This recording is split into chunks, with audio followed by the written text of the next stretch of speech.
So my group of fifth graders are studying African American history as it relates to science, engineering, and invention. And what they're working on now is a project. They're going to create a poster for our Black History Month night that we're doing, our PTA night at the end of the month. So what we're doing is researching scientists, inventors, and engineers that have had a large impact on science, and we're going to create a poster or some sort of visual to represent the accomplishments of that person, and then they're going to share that with our parents and other students at our Black History Month night. So they have a prompt with 6 questions, and they're working independently to begin, and then they're going to combine their information, whatever they find, to use in their demonstration and their visual that they're creating. The 6 questions are pretty general questions, and then after they complete the 6 questions, they're going to come up with 4 additional questions that they find from the information that they find as they research. So this is an example of a independent activity that also lends itself to becoming a collaborative effort as they combine information and work together toward their common goal of the informational poster.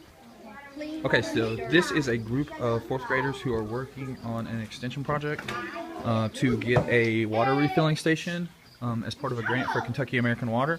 They are working in groups. The differentiation aspect of this project is this was a project that they took on themselves. I asked for volunteers, so it's kind of an extension project. They are creating a public service announcement using multiple methods of audio and video. So very cool project. They're going to, and this is definitely an example of group work for our more advanced students, our GT group, and definitely a student-led project. This is the group of 3rd grade students. They are writing in their science notebooks, and their task today, as is most days, is to write a reflective answer to a question into their notebook from the previous class. And today they're referring back to a rocket project we did where we built some water bottle rockets. They're answering the question, what was the hardest part of your build? So what was the most challenging part? And I'm asking them to draw a model of what their rocket looks like and label the parts. So this is just something we do every day. It's a reflective piece. It's independent, and I oftentimes look at these as a way to evaluate student performance and just kind of what they think about their own work and difficulties they had along the way. You didn't have to wake me up, you know. Dear Tim and Moby, my older brother says the Civil War was all about states' rights. I always thought it was about slavery. Which is it?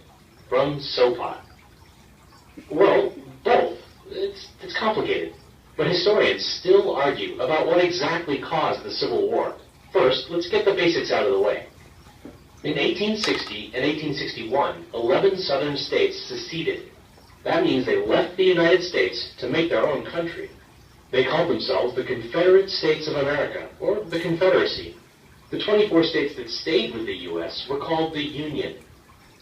In April of 1861, Alright, so I have some 3rd grade students. They're working on their animal research prompts, and we have three prompts for them based on their abilities in the classroom.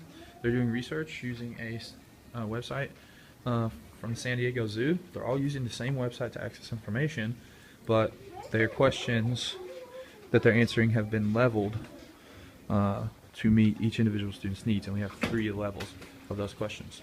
So as they work through the questions, they become more complex. For the higher levels, the on-level students are working on basic questions that align with their grade level and the content for their grade, and then the lower level prompt is for students who maybe struggle a little bit with reading or